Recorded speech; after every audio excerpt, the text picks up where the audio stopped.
Welcome back to the deep dive. Our mission here is pretty simple. We take complex strategic source material, and today we're focusing on the future of autonomous warfare. And we really just distill it down into the core knowledge you need to be genuinely well-informed. And today we are unpacking a really fascinating, and I've had to say, a pretty radical proposal. We've been looking at these strategic white papers all about unmanned aircraft systems, UAS, or what everyone just calls drones. And the core issue is how they're struggling to move from being just, niche tools to being a foundational part of tactical military operations. And that's really the heart of it. It's not about buying more drones or fancier drones. The sources we reviewed are arguing that the challenge is organizational inertia. So it's a people problem. It's a people and a systems problem. The premise is that ground forces are, well, fundamentally unable to integrate UAS effectively, because the whole approach right now is just haphazard, it's siloed, it's fragmented. And these sources, they boil it down to three big crippling factors, right? Exactly. Three main things that are holding everything back. First, a total failure in institutional talent management. Second, a complete inability to achieve scale. And third, something you see everywhere, crippling hardware fragmentation. Okay, so that's the problem statement. Let's give you the roadmap for where this is going. The authors propose this really comprehensive solution built around a big structural change, creating a specialized UAS company and implementing a concept they're calling vertical integration. Right, and that new structure, that company, it houses the tactical engine room. And that engine is a concept they call the Organic Triad. The Organic Triad, that sounds important. It's the philosophical blueprint for how drone warfare is actually supposed to be executed on the front lines. It's what turns, a random collection of different drones into a single, cohesive, three-part weapon system. So tell us about the triad. What are the three parts? It's actually pretty simple in concept, but really revolutionary in how it would function. It's made up of three specialized sections inside the tactical platoon. First is awareness, which is all about intelligence, sensor fusion, all that. Okay. Second is counter-air. Think local air defense, denying the enemy the ability to use their own drones.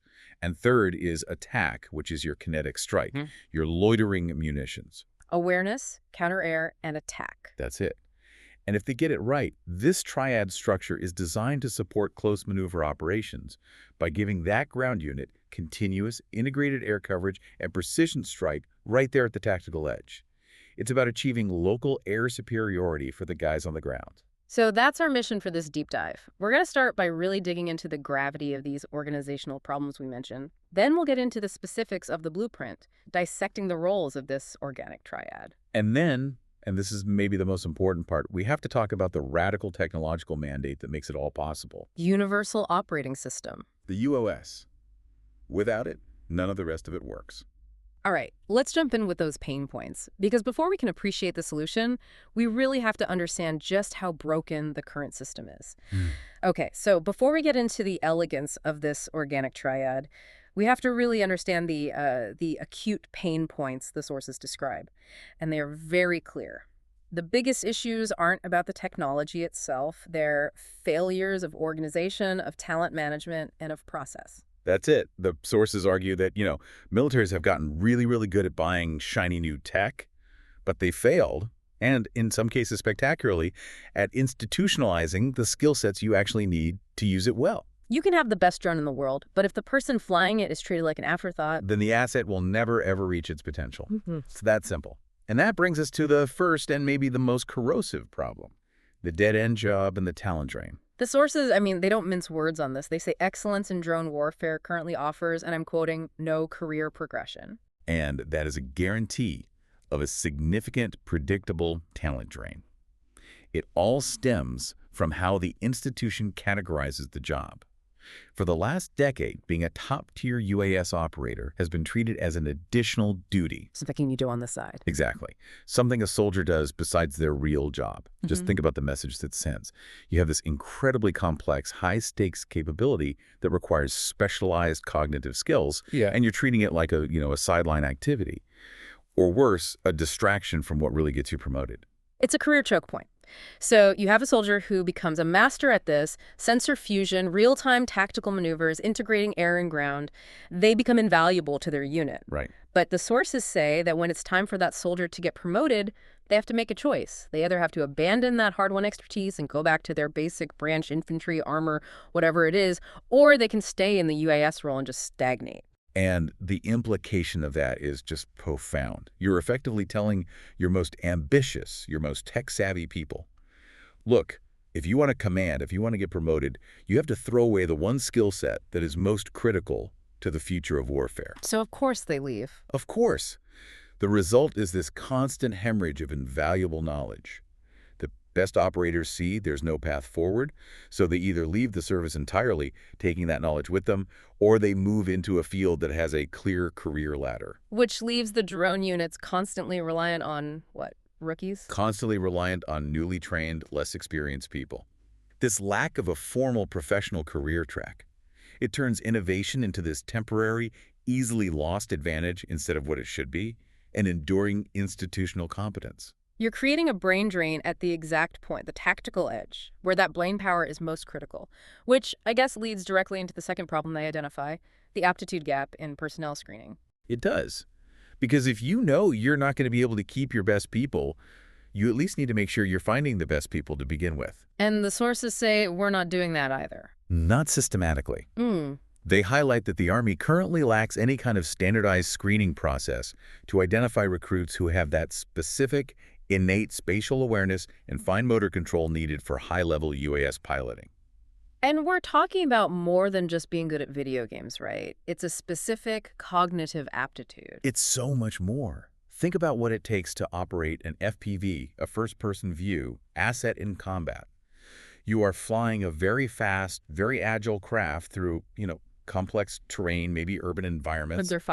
Under fire, while relaying real-time intelligence, probably dealing with electronic jamming, and trying to maneuver to strike a moving target.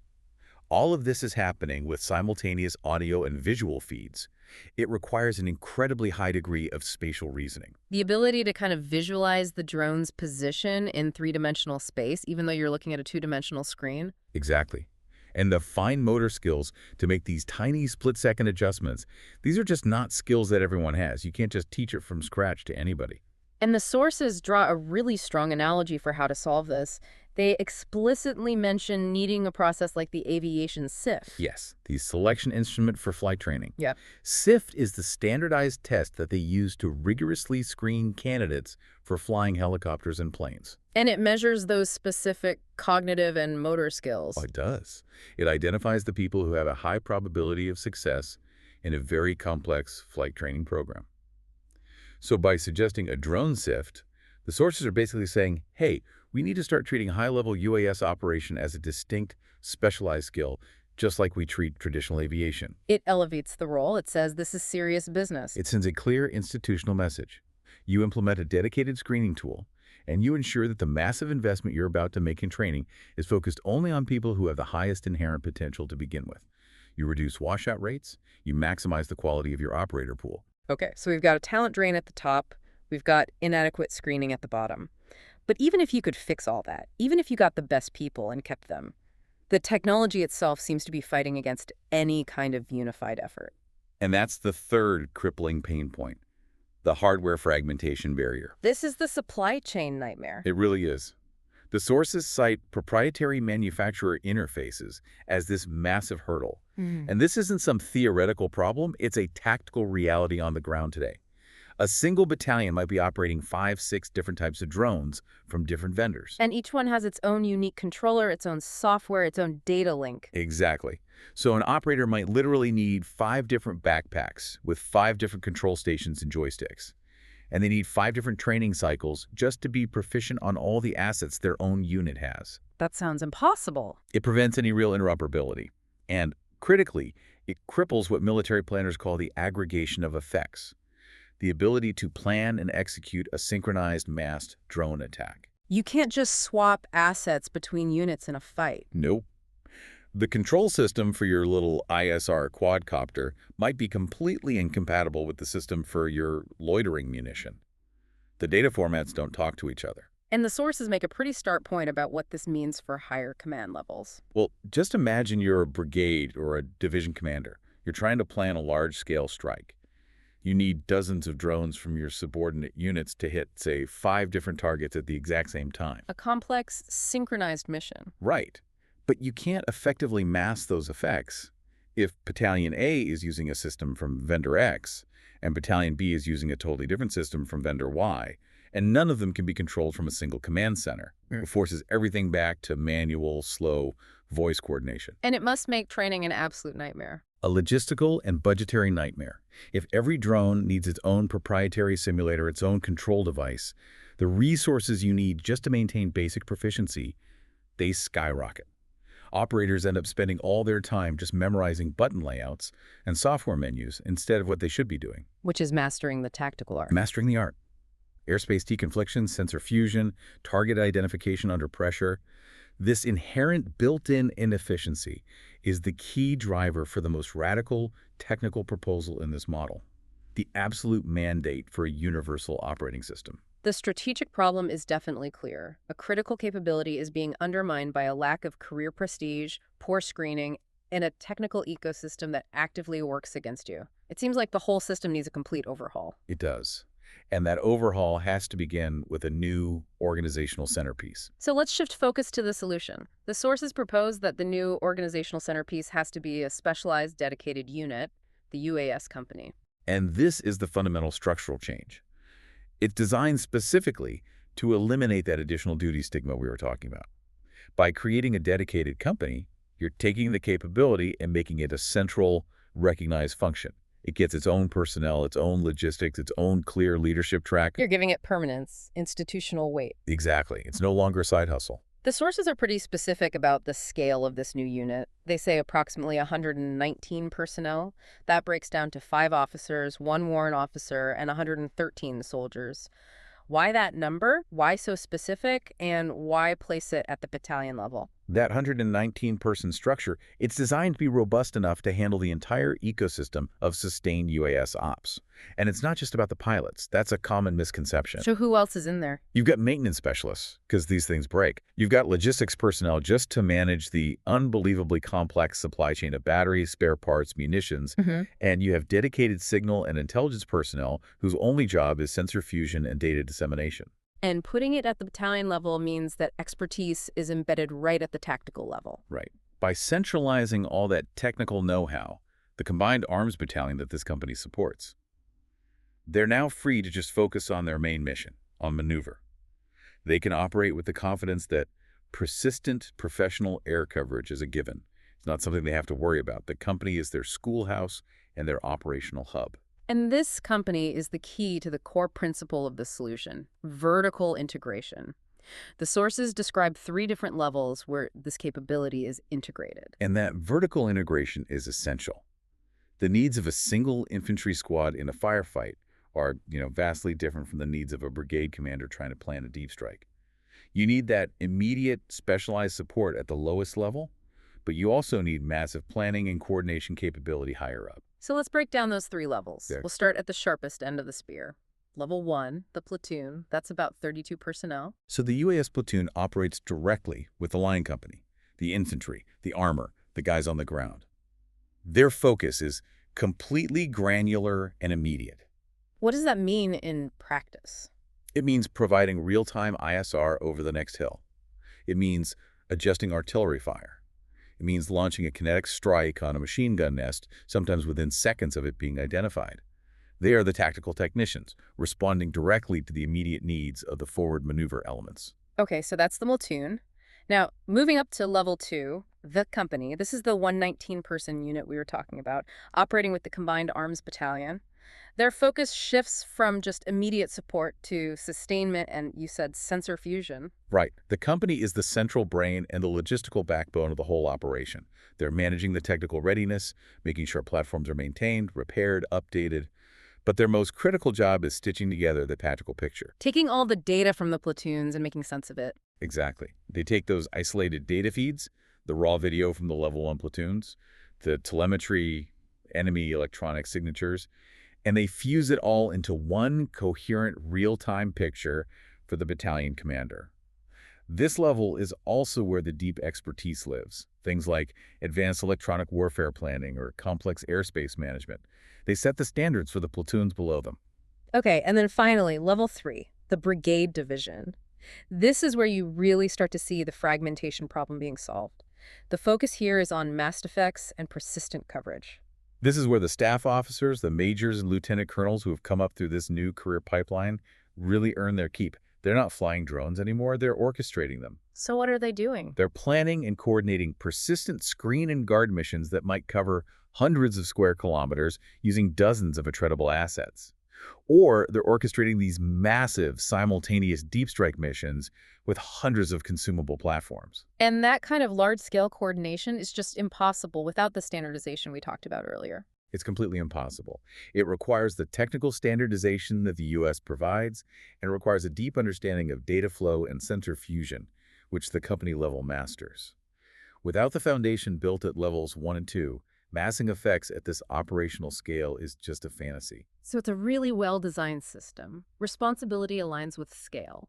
The platoon is at the edge, the company provides the coherence, and the brigade and division command the mass. That's the whole philosophy of vertical integration in this model. It ensures that every commander, from a company captain all the way up, has access to exactly the level of UAS support they need, when they need it, without being bogged down by the technical complexity. The specialization is there, but the capability is unified and scalable. All right, this is where it gets really interesting, I think. We've got the structure, but now we need to look at the tactical philosophy. That platoon, the operational tip of the spear, is subdivided into these 3 specialized sections that form the Organic Triad. And this structure is really a clear statement about how autonomous systems are meant to be integrated into the actual fight. The triad awareness, counter-air, and attack, it's designed to function as a single, unified, close support weapon system for the maneuver force on the ground. And each section is distinct, different personnel, different roles. Very distinct. Each one is defined by a specific MOS series, a military job code, a specific operational role, and a very clear priority. And that allows for intense specialization within that 32-person platoon. Let's start with the first one, the foundation of the whole thing, the awareness section. This is the Intelligence, Surveillance, Reconnaissance, or ISR component. This section is manned by about 12 soldiers, and they're primarily from the military intelligence, the MI, or 35 series field. And that choice of personnel is critical because it dictates their operational philosophy. Which is? MI first, drone second. These are intelligence professionals who happen to use UAS as their primary collection tool. They're not pilots who are just dabbling in intelligence. Their mindset is completely different. And what does their mission look like? I'm guessing it's more than just flying a drone around and sending back a video feed. Oh, significantly more. The sources define them as local air picture managers. Their job is incredibly complex. It's focused on sensor fusion, rapidly taking in data from multiple UAS feeds, from ground sensors, electronic signatures, even human intelligence reports, and stitching it all together into one coherent, real-time intelligence product. So they're building the map of the battlefield. They're building the living, breathing map. They provide AEW aerial early warning, alerting the ground forces to enemy assets, both air and ground, well beyond the immediate horizon. It also sounds like they're playing a bit of an air traffic control role. A huge one. They are managing the local blue versus red air picture. They're constantly tracking and integrating airspace to prevent fratricide. And that is absolutely vital when you have friendly counter-air drones maneuvering and friendly attack drones moving to a target at the same time. So they clear the airspace and they provide the targeting data. They process it. They provide highly processed, accurate target data, the when and the where to, the other 2 sections of the triad. They make sure the operational window is clear and the target is confirmed before anyone else makes a move. Okay, so once awareness has built that picture and identified the threat, the shield has to go up. That brings us to the defensive part. The counter-UAS section, which is defensive counter-air, or DCA. This section has about 9 soldiers, primarily from the Air Defense, the AD, or 14 series community. And just like the awareness section, their philosophy is key. Defender first, drone second. So they see this as an air defense mission. They see it as an aggressive weapon system. Yeah. They're not just putting up a defensive shield. Their job is to actively go out and gain local air superiority for the ground force. And how are they doing that? What does that look like? They are not passive observers waiting for an enemy drone to fly overhead. These are rated UAS pilots who are actively maneuvering aerial interceptors. They're flying complex, high-speed patterns, and they might be managing automated launch and forget systems designed specifically to hunt and kill hostile ISR and attack drones. So they're fighting a drone-on-drone battle above the main fight. Exactly. A dynamic, three-dimensional maneuver battle in that critical lower atmosphere. Their entire mission is to ruthlessly deny the enemy access to that airspace, creating a secure bubble so the friendly forces below can move and operate without being watched or attacked from above. So once that protective window is established by counter-air and the target is confirmed by awareness, the third section moves in. The attack section. This is the kinetic strike piece. Right. This section is also about 9 soldiers, and the authors propose something interesting here. They suggest they should be combat arms personnel, proposing a new MOS, maybe an 11D, that'd be similar to an 11C Mortarman, but focused entirely on drone strikes. And their philosophy is the most aggressive. By far. Drone first. Okay, now I have to jump in here and kind of challenge the source material a little bit. Why create a whole new combat arms MOS? Why an 11D? Couldn't you just use existing experts like signal specialists or even combat engineers to fly these attack drones? That is an excellent and a very necessary question. And the sources are careful to explain their reasoning. They argue that the role of this attack section requires a deep, almost innate understanding of ground maneuver, of target effects, of fire synchronization. These are skills that are intrinsic to the combat arms branches. So it's not just about the technical skill of flying the drone. Not at all. It's about understanding what constitutes a hardened target versus a soft one. It's knowing how to achieve terminal guidance when you're under fire. It's understanding the precise timing needed to synchronize a drone strike with an infantry squad that's breaking contact. That's a combat arms mindset. I see. So the sources define this team as the hunter-killer team. They do. They have to be the most skilled, most aggressive pilots in the entire company. They would be recruited and trained specifically for high-stress tactical maneuvering and terminal guidance, and they'd be primarily using FPV first-person view assets to strike hardened targets with surgical precision. FPV. That sounds more like civilian drone racing than traditional military doctrine. Is that level of extreme dexterity really something you can teach on a large scale, or does that rely too much on just finding people who are already good at it? The sources acknowledge it's a mix of both. And that's exactly why that drone SIF screening tool is so critical, to find the people who already have that innate spatial talent. But then the training is what layers the tactical discipline on top of that raw dexterity. You militarize the skill. You have to. You need the fine motor control that's been honed in the FPV community, but you have to focus it on target geometry, on electronic signatures, on synchronization. The 11D designation is about ensuring they maintain that critical, unbreakable link to the maneuver force they are there to support. Okay, so let's summarize the whole sequence of the triad. It's a cycle. Awareness identifies the threat and coordinates the battle space. Then counter-air creates the shield, neutralizing any enemy air assets. And finally, attack uses that protected window to deliver the kinetic strike against the enemy's most critical nodes. And the sources have a name for what this unit becomes for the battalion. They call it the C5 ISR and Edge Compute Node, which is a mouthful. It is. Break that down. C5 ISR is command control, communications, computers, cyber, intelligence, surveillance, and reconnaissance. Basically, the UAS company is acting as a miniature, self-contained fusion center for all those capabilities right there on the front line. They're delivering information and lethality sequentially, seamlessly, to support the fight on the ground. Okay, so we're moving from the organization to the technology that has to make it all work. This entire new structure, the vertical integration, the seamless operation of that organic triad, it is all, you said, fundamentally reliant on a mandate for a universal operating system, or UOS. And this is not just, a preference or a nice to have. The sources frame it as a radical, non-negotiable technical requirement. They stress that without a UOS, the entire organizational model, the company, the triad, the career paths, it all just collapses back into that fragmentation problem that's crippling operations today. The core mandate is that the OS must be agnostic to the hardware manufacturer. What does that really mean in practice, on the ground? It means that the interface on the screen, the control logic, the way data is input, the mission planning architecture, it all has to be identical. It doesn't matter if the operator is flying a small recon quadcopter from vendor A, a big fixed-wing ISR platform from vendor B, or a loitering munition from vendor C. So the military controls the software experience, not the hardware vendor. That's the crucial shift. You're forcing the vendors to build to your standard, not the other way around. So why the hard mandate? I mean, why can't we just rely on the vendors to eventually standardize on their own? Because that's not how markets work. Relying on vendors to standardize naturally leads to proprietary advantages, to market lock-in, which is the exact opposite of what you need for mass effects and rapid procurement. You want to be able to buy the best drone for the job, regardless of who makes it. And have it plug seamlessly into your system. By mandating a single OS, you eliminate the fragmentation problem completely. You standardize training, you get tactical agility, and you achieve that seamless plan, simulate, rehearse, execute cycle, all on a single standardized device. And the beauty of this solution, as the sources detail it, is the single platform reality.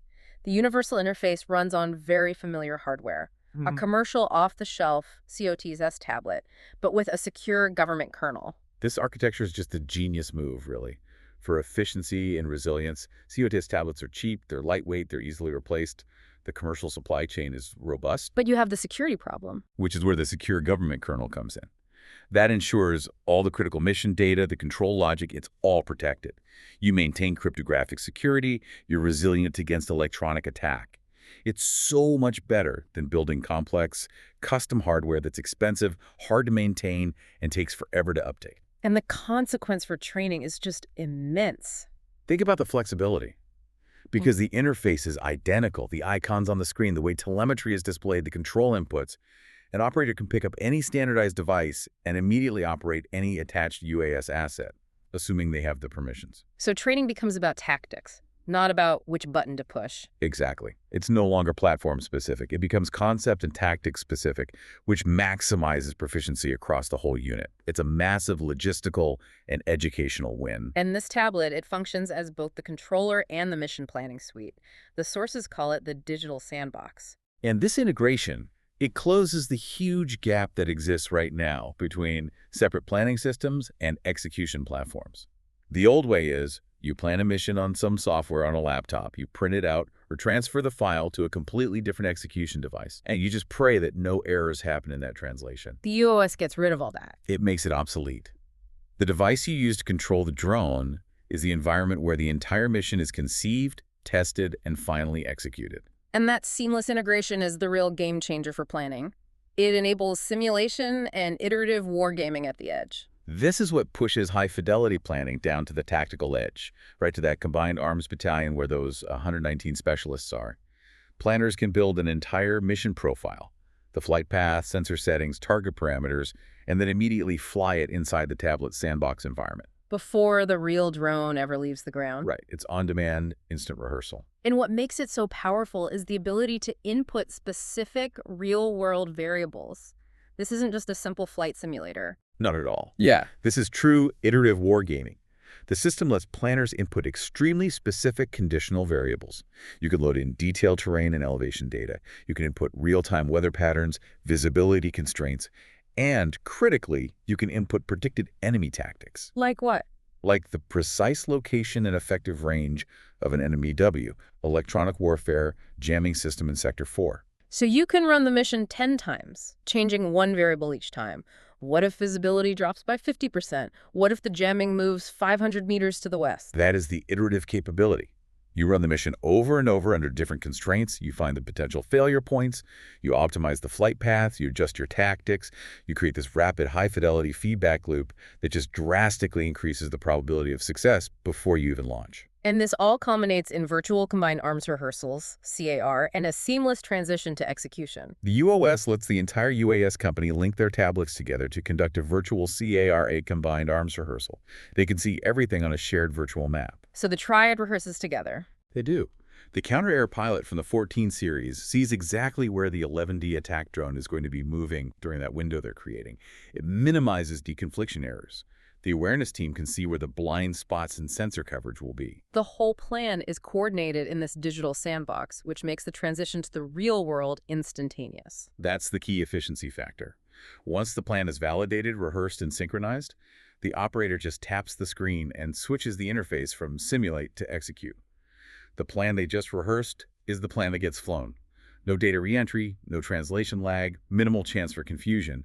The UAS becomes the institutional memory and the training backbone, all in one. Okay, so we've got the new structure with the UAS Company and the Triad, and we have the enabling technology with the Universal Operating System. We now have to circle back and solve that massive problem we started with, the dead-end job. So what does this all mean for career paths? How does the military finally retain this new specialized talent? The sources dedicate a lot of analysis to this. They outline a system of what they call upward movement. The model creates these dedicated, specialized leadership tracks by intentionally aligning specific classes of UAS platforms with higher command structures. And this is what solves the retention problem at its root. It validates the expertise. It finally says that being a drone expert is a viable, necessary path to senior leadership. Let's walk through the first track they propose. Consumable platforms, which get aligned with the Containerized Fires Brigade. Okay, so consumable platforms are defined as the one-way munitions. These are your loitering munitions, which you can basically think of as flying artillery. They deliver a kinetic effect, and they are consumed in the process. So they're basically a form of fires. Yeah, exactly. And because their primary function is fire support and deep strike, they logically fall under the jurisdiction of the Fires Brigade, the traditional artillery command structure. And the leadership track here, it's designed to retain their expertise, but also integrate them back into the traditional combat arms, so they don't become these isolated specialists. That integration is absolutely key. So a young lieutenant starts out as an air maneuver platoon leader in that UAS company. They get deep, hands-on tactical experience with terminal guidance, with effects. Then they rotate back to their basic combat arms, branch infantry, armor, or artillery. So their specialized knowledge is now valued and leveraged within their home branch. It is. And as they advance in their career, they eventually can command a whole UAS Fires regiment, which would be subordinate to a Fires brigade. This legitimizes their drone experience within that traditional combat arms path. It rewards their technical depth with real command opportunities. And it ensures that the future colonel who is commanding massed fires actually understands intimately the technical capabilities and limitations of these flying munitions. Exactly. They're not just delegating fire support to some other unit. They are orchestrating it using their own deep, specialized knowledge of this system. Okay, that makes sense. So the second track focuses on attritable platforms, and these are aligned with the Aviation Brigade. Right. Attritable platforms are your reusable assets. These are the ISR, the screen, and the guard drones that you use for sustained maneuver support and persistent coverage. And since those missions are all about managing the three-dimensional battle space and air coordination, they align with aviation. It's a natural fit. Ah. The Aviation Brigade is the traditional home of helicopters, of fixed-wing air reconnaissance. This is their world. And the leadership track here targets the intelligence personnel, those 35 series lieutenants from the awareness section. That's right.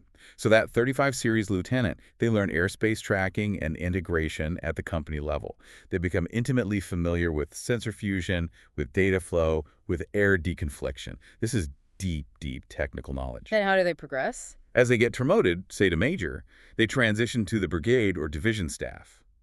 Now, their role is to track the entire three-dimensional battle space and manage this complex network of sensors for an entire division. They're ensuring persistent screen and guard coverage across a massive operational area. So their expertise moves from just tactical observation to strategic air synchronization. All within the Aviation Brigade structure. It's a logical progression. So this establishes two very distinct but equally valued career paths.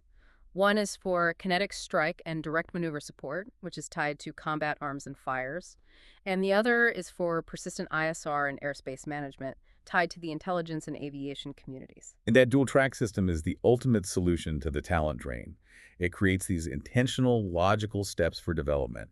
It moves that highly skilled UAS operator from being, say, a tactical FPV pilot or a sensor specialist to becoming a strategic planning officer. It ensures the institution retains that vital expertise for decades. Let's just summarize that leadership pipeline progression, because this really feels like the promise you make to the next generation of these specialized warfighters. So first, at the lieutenant level. They're the platoon leader. They're rotating through infantry, armor, or artillery. It's all hands-on. They're learning the practicalities of integrating drones into ground maneuver. They're mastering the UOS sandbox. They're coordinating the triad. They are the tactical masters. Then they get promoted to captain. They move up to command the UAS company. And as the company commander, their focus shifts completely. Now they are responsible for sustaining that whole 119-person organization. They're managing technical readiness, training the next group of operators, and overseeing that complex sensor fusion for the battalion. They are the primary technical and logistical expert at that level.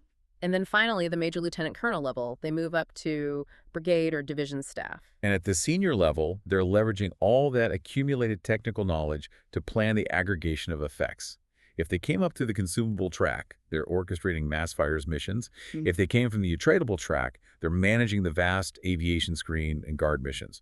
They're not flying a drone anymore. They're orchestrating autonomous warfare at the operational and strategic levels. Wow. We have covered a tremendous amount of ground here. From the organizational failures of the current system all the way to the revolutionary demands of the universal operating system. But the sources are clear. This whole thing, this organizational and technical restructuring, it's all designed to create what they call a self-reinforcing ecosystem of competence. That phrase is so powerful because it really describes a system that is designed for continuous improvement and talent retention. It's meant to correct every single major flaw that was identified in the current system. Every element feeds back into strengthening the whole thing. Let's just quickly review those reinforcing elements because they really tie everything together, starting with the talent side, which is where the whole problem began. First, talent is identified early through that proposed drone sift. Which ensures that your highly specialized, very costly training resources are only invested in people who are already predisposed to succeed in this high-stress, three-dimensional spatial warfare.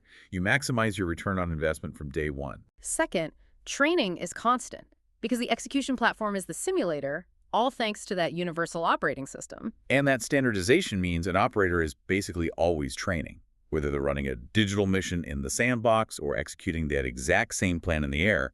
The constant device-agnostic training just massively increases proficiency, and it reduces the time it takes for a unit to get back to combat readiness. Third, planning is robust, and this is because of the ability to iterate and rehearse against all those virtual variables. We're not talking about just planning simple flight paths. We're talking about running missions over and over against predicted weather, specific terrain, and complex enemy jamming tactics. That simulation capability, it moves planning from being, a static two-dimensional map exercise into this dynamic three-dimensional wargaming environment that's available right at the tactical edge.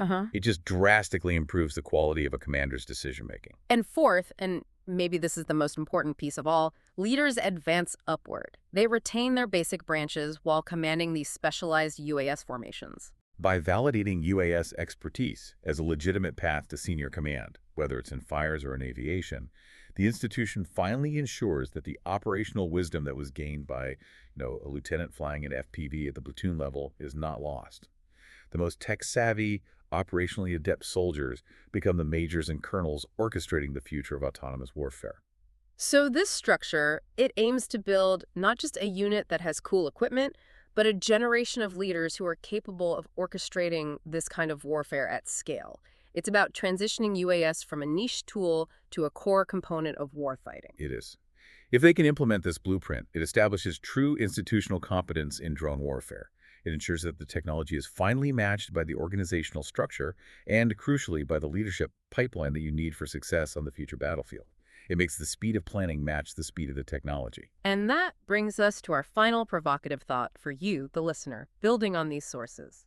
If the execution platform is truly the simulation platform, that COTIS tablet running the digital sandbox and operators can run a mission 10 times under 10 different constraints, optimizing the plan against unforeseen variables just minutes before they launch.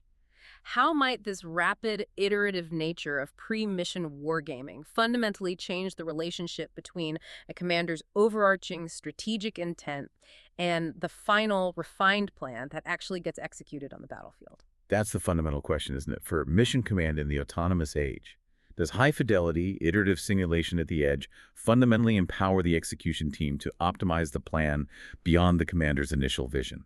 Does it create a new, potentially faster and more dynamic form of mission command that the commander just has to trust completely? Something to ponder as these autonomous systems become ever more integrated into every aspect of military operations.